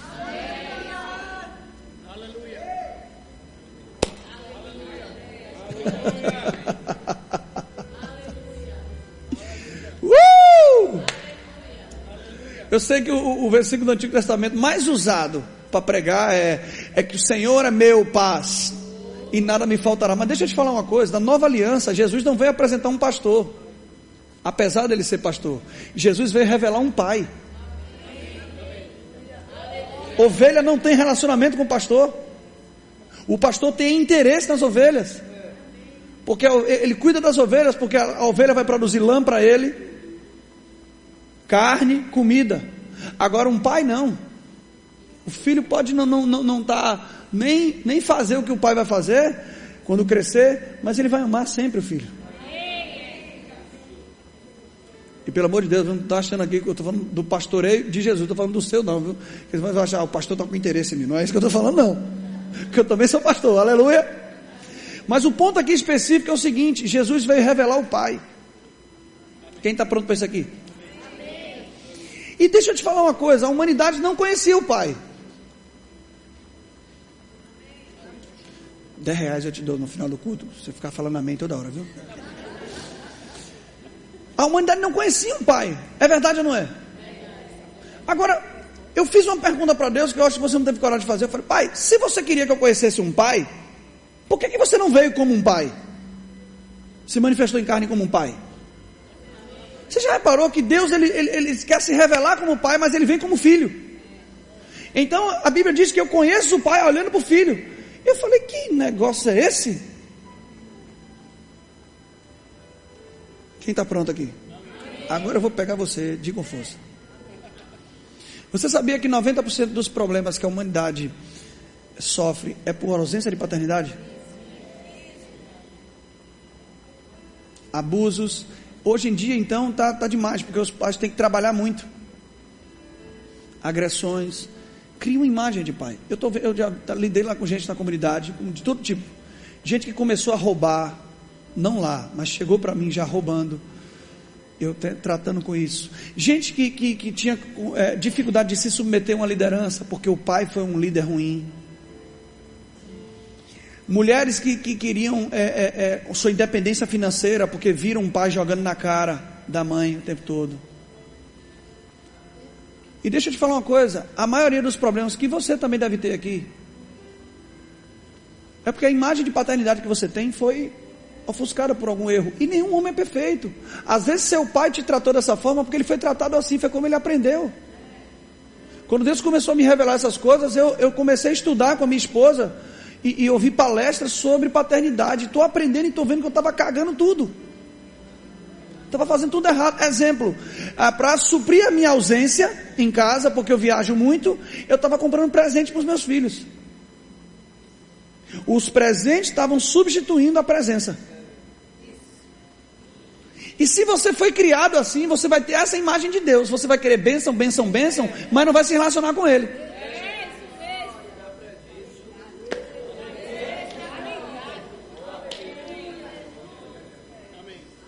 Deu para entender isso? 90% das coisas até que você age. O pastor pegou pesado comigo, é porque quando seu pai pegava pesado com você, você tinha medo, e essa imagem de pai faz você resistir a certas coisas, mas não é porque você é assim.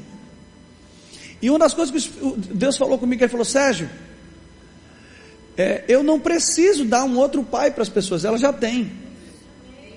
O que elas não têm é que essa ausência de paternidade causou nelas uma falta de identidade de filho.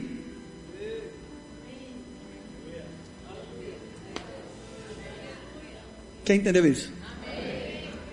E eu não estou falando aqui que as pessoas vão se tornar pessoas ruins só porque tiveram um pai ruim. Não, às vezes o pai era bom. Mas biblicamente falando, sempre chega um tempo em que você vai ter que deixar pai e mãe. Eu hoje chamo meu pai em casa, a gente joga baralho, buraco, dominó, botão. Meu pai deixou de ser o meu supridor, a pessoa que eu pedia conselhos e tudo mais, e passou a ser um amigo para mim. Então, de um certo modo, na minha mente hoje, eu perdi um pouco a imagem de paternidade. Porque hoje também eu sou pai. Então, mesmo tendo um pai bom, mas meu pai vivia jogando bola comigo, e ele queria que eu fosse jogador e competitivo. E eu quase fui, desisti aos 18 anos. Pode marcar um baba aqui, eu vou pegar você. Mas ele jogava comigo, me derrubava na areia, para que eu fosse o melhor jogador. Era a imagem dele: eu vou preparar esse menino para jogar bola, porque ele não foi.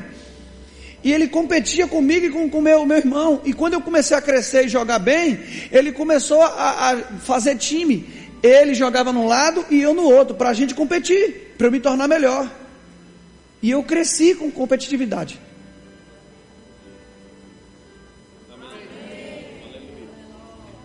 E se a gente não tomar cuidado, a gente vai querer competir na igreja. Porque a gente cresceu com esse conceito de paternidade. Você entendeu quanto mancha? É por isso que é necessário nascer de... E quando você nasce novo, Deus... Por que Deus não se revelou como pai? Ele se revelou como filho. Porque é olhando para o filho que eu adquiro uma identidade de filho.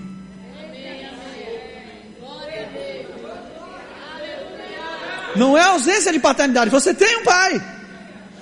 Mas é o fato de você não consegue se ver como filho.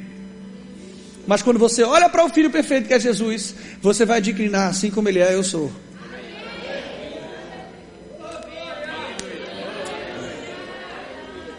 Eu estou entrando em coisas aqui que às vezes não são tratadas. E que às vezes a gente julga pessoas pelo comportamento delas, a gente não entende a fonte. E a fonte às vezes é a ausência de paternidade. Eu tive uma menina lá na comunidade, que ela hoje casou com um dos pastores, mas ela chegou na comunidade dizendo: nada vai mudar na minha vida porque eu não creio, eu não tenho fé. Olha o nível que ela chegou. E quando eu comecei a conversar com ela, ela falou: Sérgio, eu vi meu pai batendo na minha mãe, eu vi meu pai jogando na cara da minha mãe, e ela estava trabalhando em 3 lugares, porque quem pagava o aluguel, ela morava sozinha, e quem pagava o aluguel dela era o pai. Ela tentou fazer concurso público, tentou fazer um monte de coisa, só para sair da dependência do pai. E nos primeiros cultos que eu cheguei na comunidade, que eu olhei para ela e falei: Deus está falando comigo com relação à paternidade de você. Ela baixou a cabeça, começou a chorar, e quando eu fui orar por ela, ela começou a gritar: eu não quero falar com meu pai, eu odeio meu pai. E eu, ao invés de julgar aquela menina, eu falei: existe algo aí e a gente vai tratar. 3 meses depois, ela já estava apaixonada pelo pai dela, porque ela entendeu a graça que alcançou, ela também alcançou o pai. E 1 ano depois, essa menina acabou a graça atuando, ela, uma empresa que, eu estou fluindo, viu gente? Você vê que eu mudei de assunto, mas eu vou fluir, vou permanecer nisso aqui. Uma empresa, ela é farmacêutica, essa empresa chamou ela para trabalhar e disposta a pagar o que ela recebia nos 2 ou 3 empregos. Eu ainda olhei para ela e falei: não se assuste, se quando você for lá no hospital onde você trabalhou mais tempo, o cara não aceitar que você peça demissão, mas que ele demita você, só para você ganhar o dinheiro da rescisão. O que aconteceu? Com a rescisão ela comprou um apartamento. Só que agora, ela não estava querendo o apartamento dela porque ela queria independência do pai dela.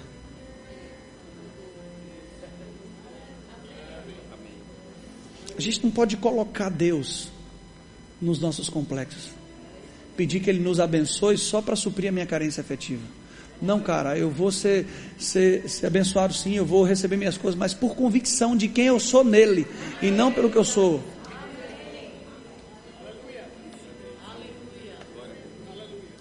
E o Espírito Santo começou a trabalhar comigo nisso. Essa menina acabou casando, meses depois de ganhar um apartamento, com um cara fantástico. E agora esse cara começou a trabalhar na empresa, e eu comecei a confrontar ele: cara, você está abandonando a igreja. E ele rapidinho saiu da igreja, um dos pastores. E aí quando eu fui ver, uma coisa que ela assumiu, mas ele não. Ele agora voltou para a igreja me procurando, dizendo: Sérgio, eu descobri que eu também tenho um problema de paternidade, porque o meu pai nunca foi uma referência de líder para mim, e todo líder que me confrontou, eu fugia. Mas eu entendi que eu preciso estar do seu lado, que você é um mentor para mim. Me confrontando ou não, eu não vou mais viver o que meu pai gerou.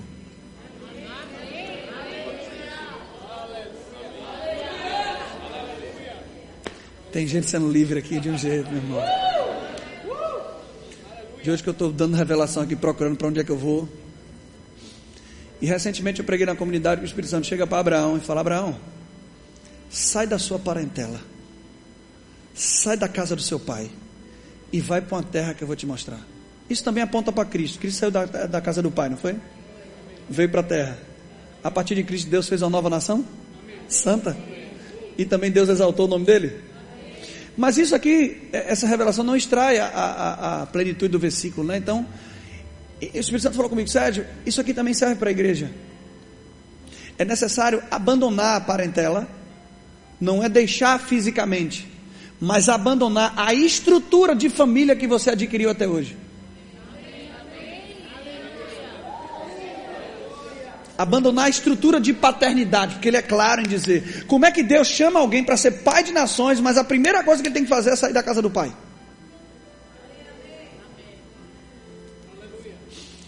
É preciso abandonar. E deixa eu te falar uma coisa, ninguém deixa pai e mãe só por deixar. Biblicamente falando, você só deixa pai e mãe para se unir a alguém. Deixará pai e mãe, se tornará uma só carne com a esposa. Então quando Deus falou a Abraão, sai da casa do seu pai, ele está dizendo, é para se unir a mim.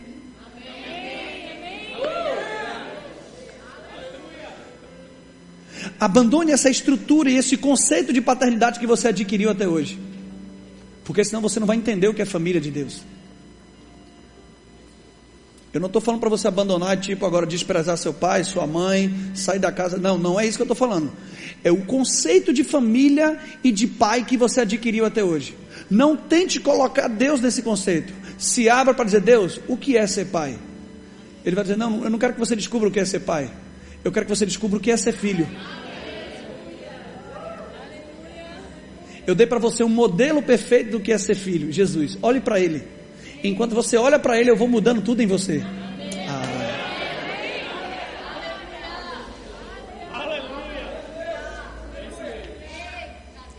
Você olhando para Jesus, vai vir um amor para o seu pai.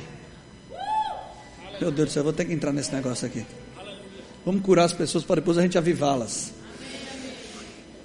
Quando eu me converti, eu comecei a brigar muito com meu pai. Olha que contraditório. Por quê?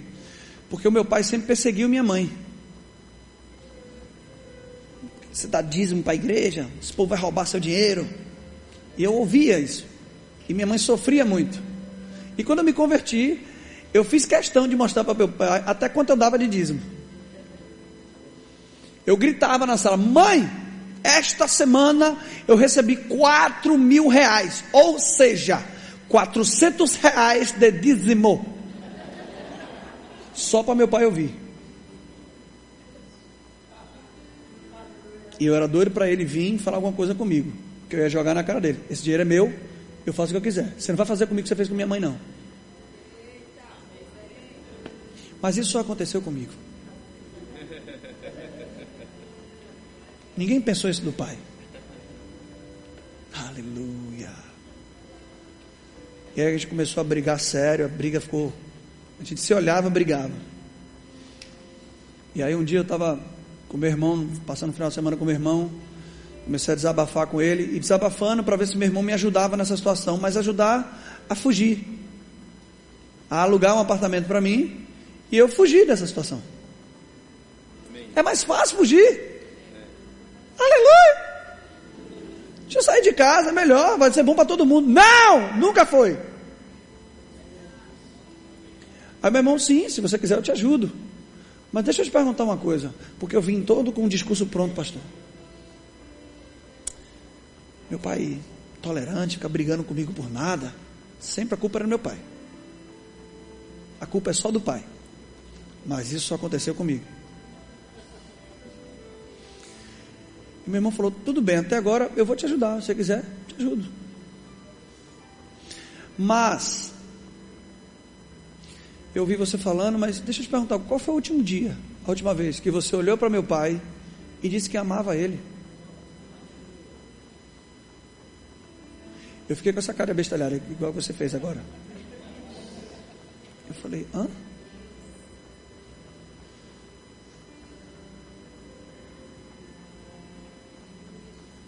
É bom quando Deus usa alguém, né? Fazendo tudo errado, Deus. Cheguei de viagem. Eu sou rápido com isso. Quando eu descubro que eu estou errado, eu quero resolver logo. E tem gente que vai ter que chegar em casa aqui, dar um abraço no pai, ligar para ele. Tem uma galera que precisa fazer isso aqui. A partir de hoje você vai parar de fugir, usar a igreja para fugir.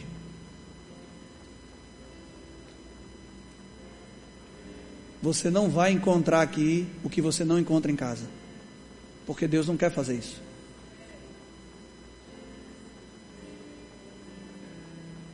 Tem gente na música aqui, o Espírito Santo falou comigo, que precisa ir para casa e resolver, porque aqui é um lugar bom de suprir a carência afetiva. Aqui eu sou visto como não sou visto em minha casa. Não sei quem é, não vou expor ninguém. E aí eu cheguei em casa e meu pai já veio, né, babando. Eu falei: pai, por favor, me desculpa. Mas você falou o quê? Pai, eu te amo, cara. Você é meu pai, cara. Eu não posso fazer o que eu estou fazendo com você, não. A Bíblia nem me ensina isso. Tem nada a ver com o Evangelho. Eu estou sendo intolerante com você, eu estou sendo chato com você. Me desculpe, pai.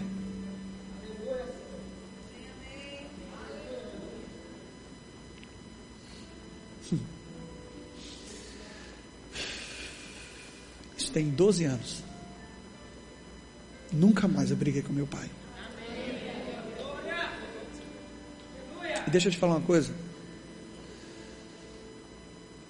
Meu pai acabou se separando de minha mãe. Lá são 5 filhos, eu sou o caçula. E todos os filhos caíram para cima dele, de pedrada. Por que isso? E papapá, e julgando ele. E quando eu soube, eu cheguei na casa dele, agora eu já estava morando sozinho, mas não saí porque estava brigado com meu pai. Meu pai foi escolher o apartamento onde eu ia morar.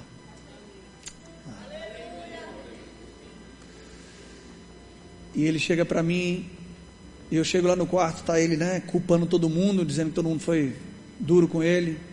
Eu olhei para ele e falei: pai, deixa eu te falar uma coisa, eu não vim aqui te culpar. Eu vim aqui te dizer que eu continuo sendo seu filho, nada vai mudar. Tem gente que precisa beijar seu pai, abraçar seu pai, porque condenou seu pai porque se separou da sua mãe.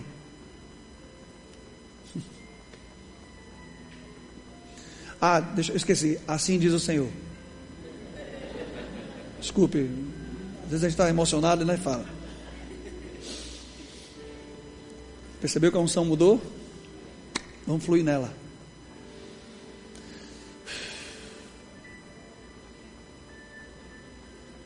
Cinco anos depois, eu estou na minha casa. Viajei com a minha esposa, meu filho. E graças a Deus, eu tive filho depois da imagem de paternidade ser restaurada. Porque talvez eu tinha ido para o outro extremo. Meu pai brigou muito comigo, eu nunca vou brigar com meu filho. Seu filho não precisa ser uma cura para você. Aleluia. Quando eu crescer, eu vou ter um filho e eu nunca vou fazer isso que meu pai faz comigo. Eu vou fazer o contrário. Cuidado, você vai ter um mimado em casa. Que coisa linda, meu Deus.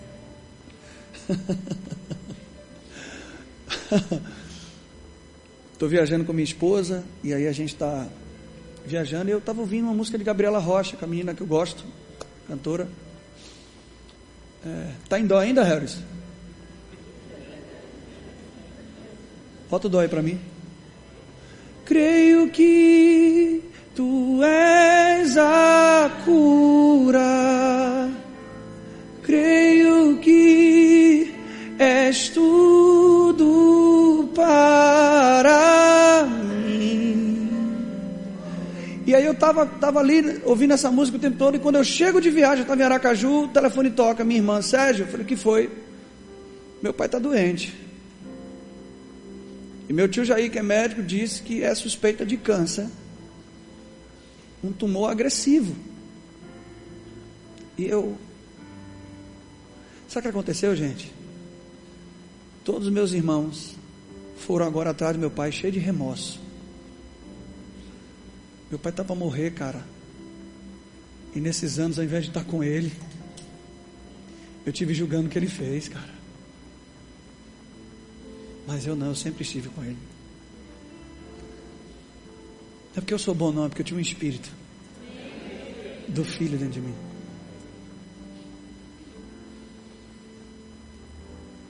E falei com minha irmã: não se preocupa, a gente vai resolver isso. Ela: tá bom. E a família toda se apoiou na minha fé. Foi detectado um tumor, meu pai fez uma cirurgia, aparelho digestivo, papila de Vata, foi removido, constou metástase. Libera meu pai não passou um tempo sem conseguir defecar, porque a parede do intestino colou. Uma semana depois, na primeira cirurgia que abriu daqui aquele, outra cirurgia. E nessa cirurgia ele não aguentou. Ele chegou a ir a óbito, e os médicos rapidamente tiveram que entubar ele, reanimar, e graças a Deus ele voltou. Dei livro de Kenneth Hagin para ele, 7 passos para a cura divina. Um evangelista foi lá orar, mas meu pai estava magoado. Meu pai achava que aquilo era punição de Deus, por ele ter perseguido minha mãe, por ele ter feito tudo isso. E eu comecei a me relacionar com meu pai mais ainda. Eu falei: pai, isso é aquilo.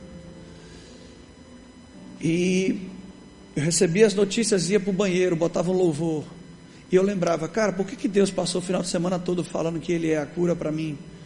Não, isso não vai. Nessa hora, meu irmão, é que a palavra da fé se levanta em você. Você entende o quanto é importante você entender o caráter de Deus, de que Ele é bom e que Ele quer curar. E aí, um tempo depois, meu pai internado, sem previsão de alta, meu irmão me liga e diz: Sérgio, vamos lá ver meu pai? Eu falei: embora. Quando eu entro no banheiro, o Espírito Santo ora em línguas. Eu falei: tá bom. Uns 30 quilômetros até o hospital, meu irmão falando comigo e orando em línguas aqui, porque orar em línguas não preciso fazer zoada, não preciso escandalizar ninguém. E meu irmão falando comigo, e ele com um pouco de remorso, porque a família meio que estava se despedindo, esperando que meu pai morresse, e ia ficar dor para todo mundo. Por que eu tratei ele daquela forma? Porque não poderia estar. Meu irmão, e eu estou lá, e aí eu chego nesse hospital. Primeira coisa que meu pai faz, pastor, é tirar a máscara e olhar: e aí, pastor? Tipo, você não disse que Deus ia me curar? Eu estou aqui agora. Mas qual foi a direção de Deus para mim? Ora em línguas.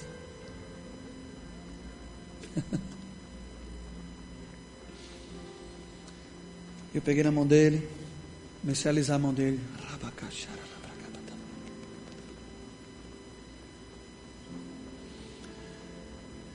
O enfermeiro entrou, começou a conversar com meu irmão e eu aqui, dizendo que meu pai tinha tomado uma massagem, que era um tipo de passe, mas Deus não mandou ficar debatendo com ninguém. Deus mandou orar. E o que é que eu fiz? Eu já estava quase 1 hora orando em línguas, sem sentir nada.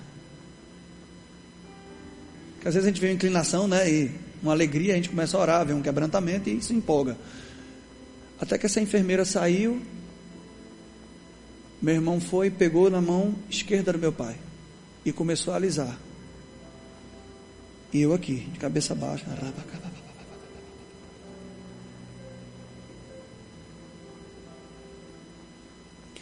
Meu pai estava pele e osso. Eu nunca tinha visto meu pai gripado.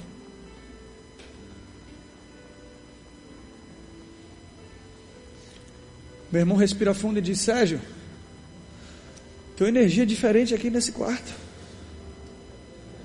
Com o olho cheio de lágrima. Eu falei: é mesmo?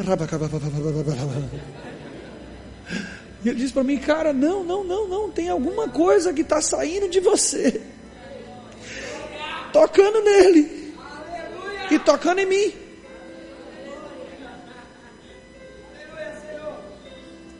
Ele não tinha previsão de alta. Já era o final da tarde, e no outro dia de manhã, 9 horas da manhã, eu ligo: meu pai, tudo bem? Como é que você está? Eu falei: cara, alguma coisa aconteceu aqui. Mas eu já estava crendo há mais de 1 ano. Ele fez tudo, cirurgia, quimioterapia, tudo.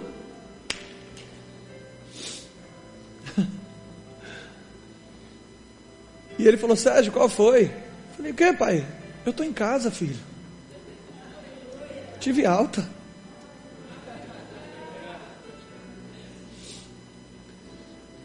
Irmão, tirando um erro médico de uma nutricionista que estava dando uma dieta errada para ele, Ele acabou emagrecendo muito, mas minha mãe percebeu, e ele começou. Tirando isso, meu pai nunca mais teve nada. Eu estou falando de um senhor de mais de 60 anos que joga bola com meninos de 18. Eu estou falando de um cara que acompanhou ele no processo todo médico, olhar para ele e falar: cara, o que é que está acontecendo? Porque o exame está mostrando uma coisa e eu nunca vi você tão saudável.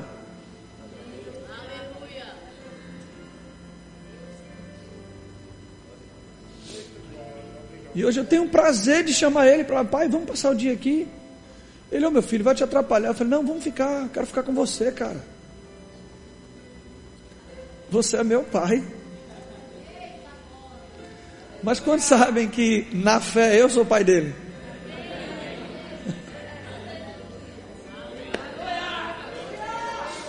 Só está junto.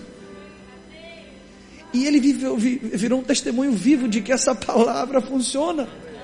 Não vem me dizer que não funciona não, porque eu olho para o meu pai todas as vezes eu digo: cara, negue que funciona, porque eu estou vendo alguém vivo na minha frente. Não venha, você chegou atrasado. Enquanto eu ia para a aula do Rema, minha irmã me liga e diz: Sérgio, minha mãe acabou de ter um AVC. A boca dela entortou, o lado direito não mexe. E é bom quando sua família, ao invés de ligar para o médico, liga para você.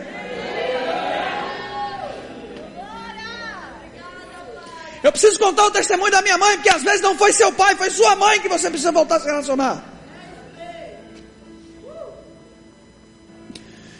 E eu falei: pega o telefone, bota no Viva Voz que eu vou resolver isso agora. Bota no ouvido dela. E eu disse: diabo, espírito de enfermidade, na minha mãe não.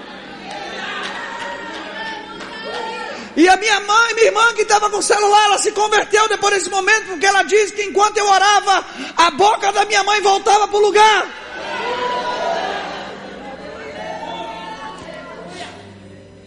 Quem entendeu isso? Funciona. Mas não deixa seu coração contaminado por essas coisas. Para de viver uma vida como se isso não tivesse acontecido. Não, você não precisa mais viver com esse conceito de paternidade que você teve, preso a essa imagem de pai. Deus quer se revelar para você e quer dizer: você é meu filho.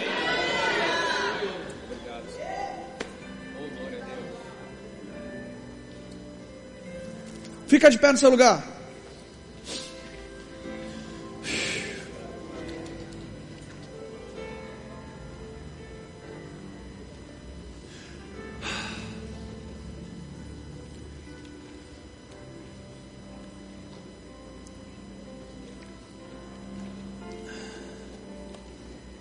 Eu queria pedir a você, eu não quero expor você, tá? Seja de que idade for, se você percebe que de alguma forma a paternidade atingiu você, e que se você chegou à conclusão depois dessa mensagem, que em algum momento um erro de seu pai ou de sua mãe atingiu, afetou você e tem atingido até hoje, eu não vou expor o que é, mas por favor, vem aqui na frente. Que o Espírito Santo me deu uma direção para fazer algo aqui. Se tiver alguém do louvor, tudo desça e fica aqui na frente. E eu sei que tem.